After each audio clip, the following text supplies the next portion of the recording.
What's up? Beyond the Hedges here, Warren Brinson. I'm back again. See my beautiful face. Got my dog Don with me. Today we talk about some good stuff, tracking his recruitment and things Dog Nation didn't know before he came to the University of Georgia. Tune in, listen, don't click off, or you're What's up, man? What's up, man? How you doing? I'm good, bro. You from Missouri to the A, from the M to the A. You know it. Don, tell me, where you from, bro? I'm actually not from Missouri. I'm actually from Venice, Illinois. So, What? yeah. So, Venice, Illinois. So, it's actually a bridge that connects Missouri to Illinois, and it's called the McKinley Bridge. So the little city I'm from, Venice, if you cross the bridge coming from Venice, that'll put you in St. Louis, Missouri. And if you cross it coming back, that'll put you in Venice. Then that's when you get to like Madison, East St. Louis, Granite City, and all them. I just sometimes say I'm from Missouri. When people ask me where I'm from and I say Venice, and they be like, "What is it?" False claim is what you're saying. No. So like growing up in like Missouri and stuff like that, like from little league football to middle school to high school, like what was the structure of all that? Like what impact, like coaches and stuff, just the little league football that developed you into it, like how was it? So I've always been coached by hard nosed coaches, and So Kirby was just Kirby like just like another hard nosed coach that you know that we just so happened to like cross paths. So growing up, the first team I played for was the Belleville Little Devils. I had Coach Perry, Coach Nick, Coach. I had another coach. I'm trying to remember Coach Reggie. I can't remember none of my coaches. I had all of them, and Coach just like, are you good? And just like all of them just had like a positive impact on my life, from like facing adversity to like like the higher you get, like it's not gonna get no easier. Coach is not gonna get no softer. So I felt like that was a big accomplishment. So from 4U up to 12U, I played for Belleville. 4U? Yeah. Dang, When you start? I started like 10 and under. Nah, 8 and under. He was big, so I had to start early. But so, they did that thing where they put the green dots if you was overweight on people's helmets. Or like an orange stuff. I'm gonna actually get to that because after 12U, 13U, I went to play in Missouri, St. Louis, and I had played for City Rec. And the biggest difference is like in Illinois ball, like you got a weight limit for all your positions. Yeah. So like if you like even lineman? Well, lineman, like you was normally gonna be a lineman, but if like you was like a running back, you had to be under a certain weight. I actually had a homeboy named Justin. He actually go to West Virginia right now. He it wasn't Justin, it was Jaden. Jaden was like 1 pound over, so his daddy made him take off all his pads and put on like a sweatsuit, and he had to like do jumping jacks to lose that 1 pound because he was he was our running back. But I had went over there. Biggest difference was it was still football, but they didn't have no weight limit. Yeah. So like if you on the 2-yard line, they could put a lineman back there and carry the ball. So that's probably the biggest difference. After that, I ended up going back to play with the Belleville Little Devil, and I won the state championship that year. And they kind of started my process of football. I played all sports growing up, but I just always found like a different love for football. Yeah. You know, like the Georgia fans, they keep up with like all the players like through their whole journey. Since you transferred, they probably don't know like much about you from like high school and stuff like your recruitment process. We had a conversation about it like a couple months ago about your recruitment process and stuff. Tell them it's a crazy story like how you was recruited and stuff, how you ended up here. It's kind of meant to be, but like, tell them like your recruitment story. So starting out from my sophomore year, I went to Belleville West Senior High. Belleville West Junior High. No, Senior High. True. So my freshman and sophomore year, I wasn't really worried about offers. I was just out there like kind of playing, just kind of going along with it. So like my freshman year, I played freshman JV and varsity, but that was kind of like a lot on my body. So you like that though? Like your freshman year, you came to high school cause I came into high school my freshman year and I was dog water. Like, I thought I was fine. I ain't played one game. I got it like one time. It was a playoff game. I had like 2 GF. My first game started with like a playoff game. But that whole freshman year, I ain't played none, bro. You mean like varsity or just like anything? Bro, varsity? Oh yeah. You know JV. I went to private school, single private. So JV, like it's probably like 10 of us. So my freshman year, I thought I was gonna come in and start on varsity. I got a rude awakening, so I just took like my freshman games and my JV games. You know, I just balled out in them.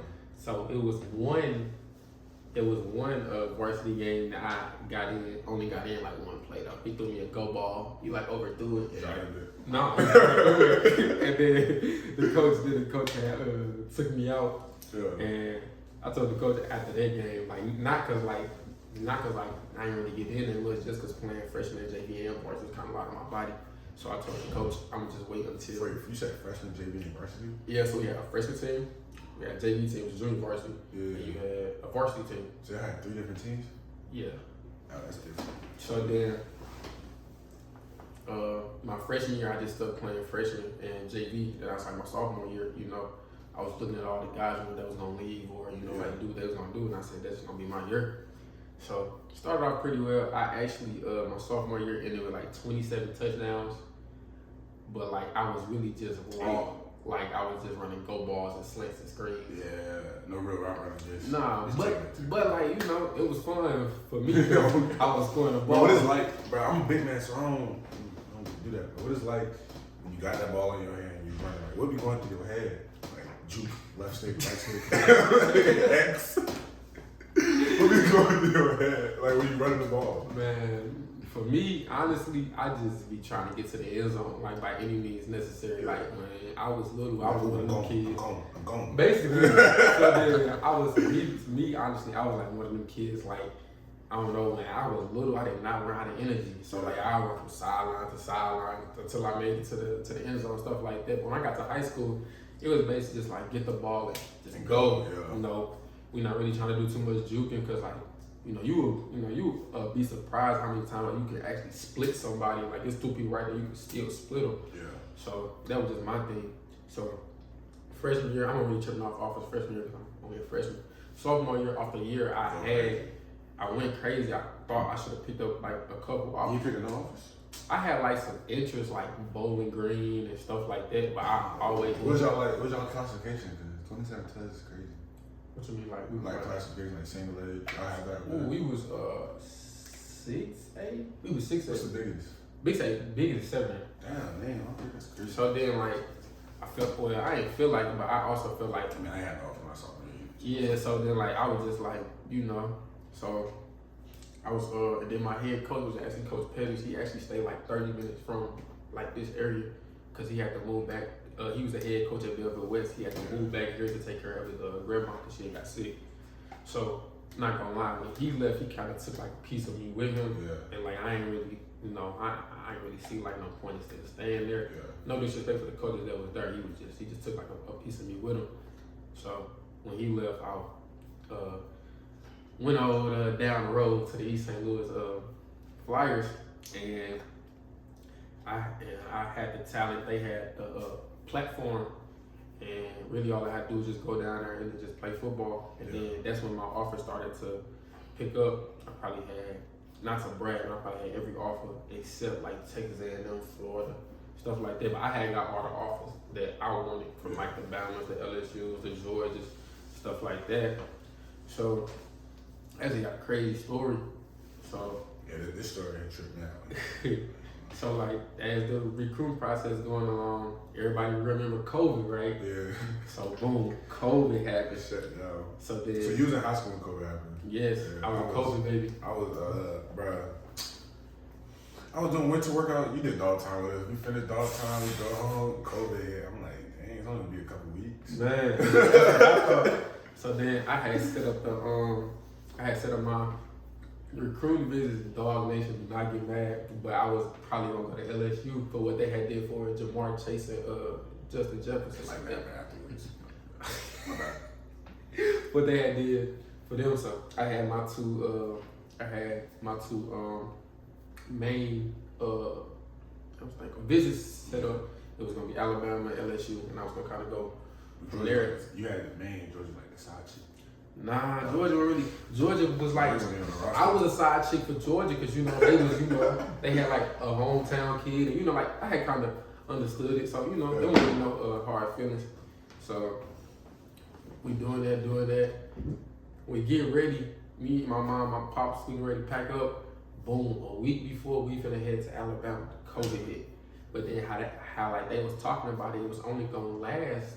Bro, I thought it was But like 2 weeks. 2 weeks. I'm like, okay, we just gonna max. reschedule it. So then like a week into COVID, boom, they extended the dead period for like a month now. So I'm still talking to like the coaches at Bama and LSU. But boom, this when Georgia come back around, okay, so now I'm like, I got a 3-headed snake. Okay, boom, all of them good. You know, Bama, LSU, yeah. Georgia, you know, they all standard, worthy, all of that. So as a dead period, like, continue, it just get kind of stressful. I'm like, man, I just want somewhere just to go to play football later. Yeah. So then the conversation with Alabama kind of died down. Conversation with LSU died down. Georgia was still right there, but I understood, like, yeah, you consistent.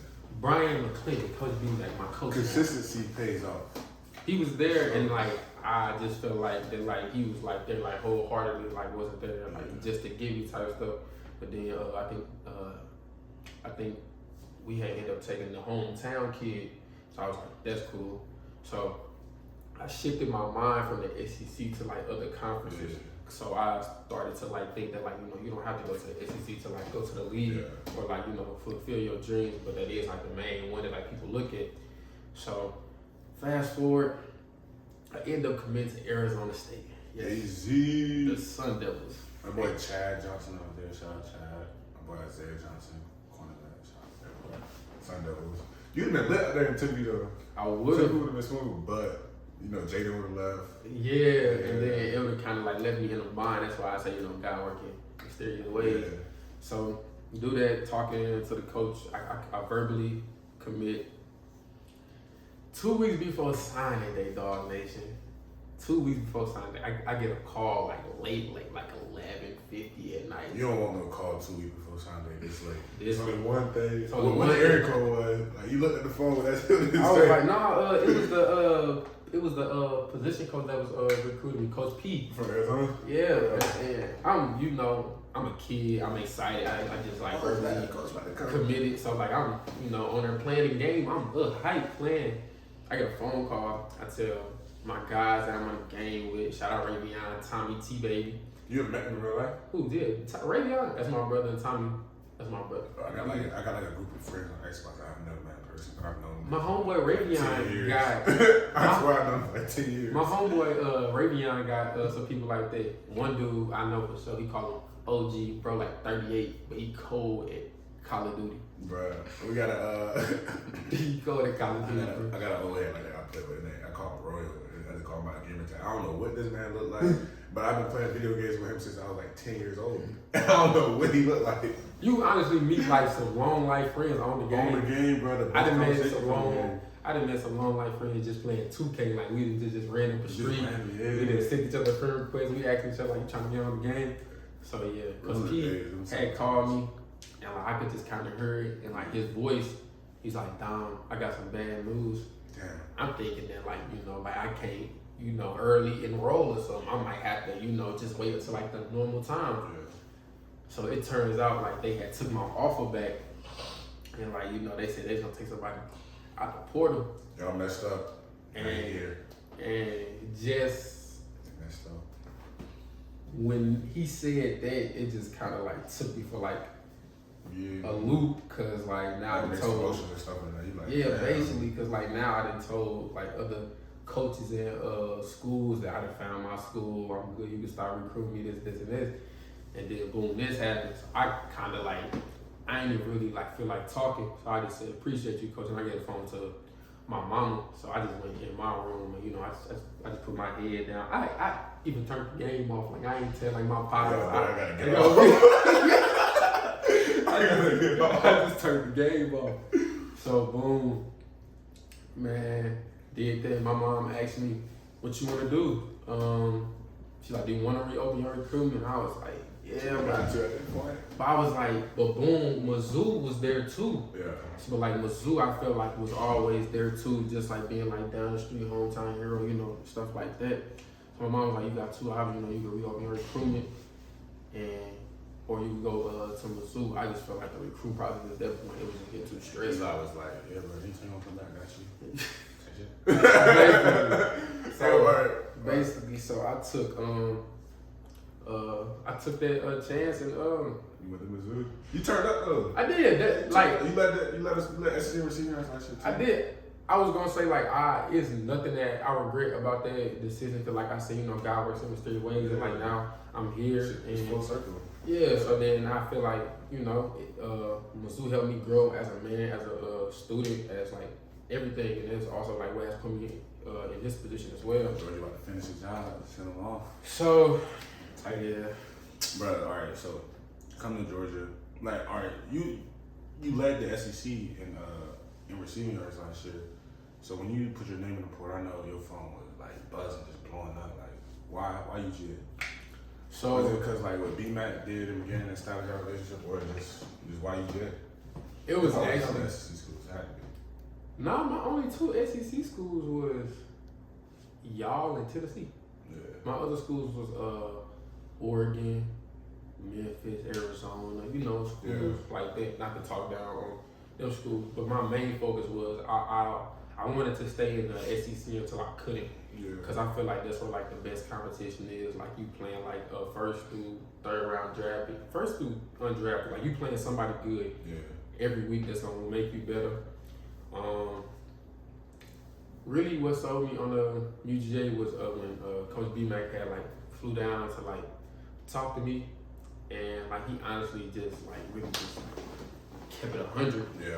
Like he ain't. That's how I like about coaches. They're not gonna sugarcoat it. Yeah, like they gonna tell you like it's hard. So like Coach B-Mac sat me down. He was like, so what are you looking for? I was like, I'm just looking for somebody to coach me hard, uphold me to the standard. And I was like, I feel like Georgia, y'all had that standard considering what y'all just did. Well, what we just did, I was a part of it, Just said, but he inherited it. Yeah. That's Coach Smart favorite word. You didn't earn it, you inherited it. So I just feel like what he was talking about was real. I feel like what he meant, he was saying from the heart. So when I went down there, and I really just like fell in love with like how y'all practice, how physical y'all practice, and like how we practice. So I really wanted to get back to the I'm gonna use this as an illustration. No, I'm looking at it too, bro. I really wanted to get back to my high school program, and I seen that in y'all and with Coach. And when I sat down with Coach Smart, he was like, I could offer you, the best coach and the best team to be on. Like, I won't go up against nobody like y'all every week. I'm going to get y'all every week in practice, and when all of us come together on a game day, it's gonna be so crazy. Nah, for real. So, what you like? How you like? You went through your first spring with us. Like, what's the biggest difference you see from Georgia to Missouri? What's the biggest thing? I mean, it's two different programs. You got Coach Drinkwitz. That's how you pronounce his name? yeah, Drinkwitz. I'm gonna ask you another question. Then you got Smart. What's the biggest difference? really, y'all physicality and like y'all attention to detail. I'm not talking down on Missouri or like throwing them under the bus and that. It's just our physicality and like our attention to like detail. Like Working out, we can't step on line when it's up down. That's crazy, man. They don't know, but if we work out and we get in the stretch lines, and if somebody steps on the line or takes like a step in between, the whole group has up downs. And you can do 50 up downs, you can do 5 up downs, but you can do 5 up downs every time, and however many times somebody mess up, we can be in the middle of lifting, squat, coach will blow the whistle and say somebody messed up downs. And you gonna finish the lift too. You gonna finish the lift too. But that attention to detail, really, honestly, the amount of like walkthroughs we get, bro. That like I thought that was everywhere when I first came. I thought like, everywhere did walkthroughs like that. Nah, like I mean, we walk through that Mizzou, but like we walk through OD, but like that's good though, cause like once you walk through and you get it now you just stacking days, and now like you just getting better. We practice like pros. When it comes to learning, you like a repetition type guy. The more reps, the easier it is for you to learn. Me, I'm a visual learner and a repetition. Like, I mean, you can tell me something. Like you can tell me something, and like I'm like, okay, yeah. And then when we get out there, I might be like, what I got. But if you like walk me through it and then you show me, all right, I'm good now. We can work it, full pace. But honestly, like the major thing is like really, and I ain't even mention this, like our connection. Honestly, like what the people really don't know about is like our skull sessions. I feel like I never been a part of something like that, and I feel like that's really major into how like we connect like on and like off the field. Because like if you actually know like your brother next to you, like instead of giving like the little cookie cutter answer, like I know why you want to be here, it's like get your mama like the house this. That's cool, but if you actually know like yo why, like why you doing this, why you came or why you steady coming out here every day pushing, like I feel like that's like a different type of connection, and that's gonna help us. You want to see another person next to you. Yeah, you know they go through type stuff. What's the so practice more physical between personality types? Eli and Kirby. What's the personality? Give me like a comparison analysis. Compare and contrast. Kirby. I feel like. Give me 3 words to describe. give me 3 words to describe. Be for real. Be 100. I don't care what y'all think. Be 100. Give me 3 words. Only 3 to describe Eli. I'm gonna let you do that. 3 words to describe Eli. 3 words. Man, I'd say cool, calm, and collective. Cool, calm, and collective. Alright, cool, calm, and collective. I remember, my sophomore year, we played against him. He ran a trick play. This man was on the sideline like this. Man, when I tell you, man, it's like the amount of stuff that man did at my freshman year. But like, cool, calm, collective. Cool, calm, and collective. What's 3 words to describe Coach Smart? Can't call him Curtis, so Coach Smart. Coach Smart, tough. DNA traits. It's like what's our DNA traits? DNA trait, toughness, composure, resilience, and connection. What's the last one? And I knew that too, so give him 3. Can we give him 3? Can we give him 3? Yeah, it's other people. So, toughness, smart, but also like caring, like for like. You can tell him legit care. He gonna be arguing, but coach really care about us. Yeah. So then, like, I would say, and the biggest thing I would say from like all like I got coaches is like from what I seen is like you get the same person every day. So like one day like he not gonna be yelling, then next day he nice and all. He the same person every day on the mic. You know the crazy thing about the mic is that he hold the mic down here. So you still hear him? And you still hear him. Bro, he be chewing on sunflower seed with the mic. I remember this man took like 10 sunflower seed out of his pocket and just threw them at me one time. He did some dumb shit. He took some sunflower seed out of his pocket and just threw it at me. Yeah, and you can still hear him yelling. I wonder what people think, like, because the microphone's so loud. I wonder what people on campus think when they walking past, and like they like just catch like because the microphone D. I ain't gonna count. But then like I feel like he like so locked in with how we practice. Like he could coach you up on something and not even be paying attention to you. I find that so crazy. Yeah. Cause like you didn't see it, right? I didn't witness it because it have been time where like. He was like, Dom, your ass is not in shape. And I look and I'll be like, bro, where is he? And his whole back will be turned to him, be coaching the whole room. And I'll be like, man, you're not even looking at me. Nah, he was like putting people on the spot like that. Damn, all right. Got a couple of questions for you. Top 5 receivers all time. All time? Top 5. Are we talking about like college? Let's do modern. Let's do both. I mean, but all college dudes went to the NFL, so they top 5 college. I mean, not all college dudes went to the NFL. So you know, like a 5 receiver that they make it. A 5 receiver? Right. Yeah. Give me this top 5 receivers. Give me top 5 right now. Yeah, right now. Like coming back to college. Yeah. I'd probably say now me, Ladd, Marvin Harris, A.D. Mitchell, and Malik Neighbors. All right, that's cool. All right, top 5 all time. Like ever play football. We talking about like Hall of Fame too? Ever play football. Oh, I got you. On interpret. Randy Moss. Moss, man. Randy Moss. He's alright. Jerry Rice. He was all right. Mess with Jerry. Jerry Rice. Oh, I got Ocho Cinco. Played for the Seahawks. What's his number? 89. Oh, Percy Harvin? Was it Percy Harvin? He was 89. Was it Steve Smith? Steve Smith played for the Panthers, bro. He played for the Panthers? Yeah. I knew that number, but like they got like the same like him. What makes Steve Smith such a good receiver? Like people say that. Bro, his releases off the line is crazy. Like to be like that big, like he like really did like basketball crossovers, like coming like off the line. There was one more. See, this one hard. Did I say Terrell Owens? T.O.? Megatron. I can see Megatron. Megatron. I don't know how Megatron made it out of Georgia Tech and then being one of the best wide receivers. Then he retired in his prime. Yeah, I felt like he could have gave about like 3 more years. Yeah. All right, last question. This is a question everybody want to know. What was it like playing against Georgia defense? Not in practice. In that game when y'all was up, I know y'all was up. Y'all student section was behind the D-line room talking cash money. Cash money. I kept looking at him doing like this. I said, just wait on me. How was it? Honestly, y'all thought y'all was gonna win. Did y'all think y'all were gonna win? Don't say y'all thought. Y'all. Cause y'all was nervous. It was like no. Y'all was nervous. You ever seen like a tiger play his food? That's what we was doing. I'm not lying. That was the funnest game I ever played in. That was the funnest game. It wasn't for me. Because we were losing when we came back. What was it like playing against us? Honestly, like my mindset that whole week was like really like F y'all. Cause like y'all was top dogs. I had just won the Natty. But like my biggest thing when like I was at Mizzou was just like telling them like these boys bleed too, they hurt too. Like it's just football. Like it's the game like you've been playing. It's like you was little, just go out there. I really went out there and just had fun.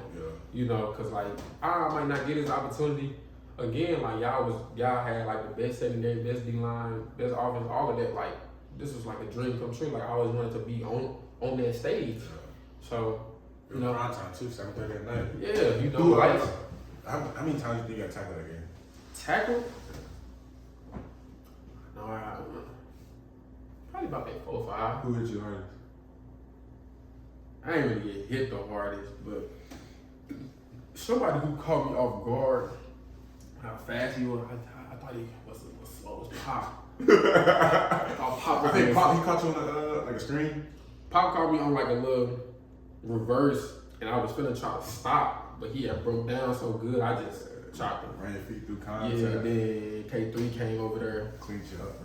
Nah, I ain't get cleaned up. Nah, but what like happened to be so funny about that is when Pop got up, I got up and I looked, Pop's kind of bigger than like what I thought he was. And I was, talking my stuff. I looked my whole team over there. Like, hey, what my people said. They didn't have you back. They were about that. But it was a fun game. Even though I got hurt, like I want to trade that experience for nothing. It was a good experience. Yeah, bro. Appreciate you being on my show, man. Thank you for having me. Thank you, bro. No. Dom Lovett, Georgia Bulldogs, Dog Nation, y'all know his story now.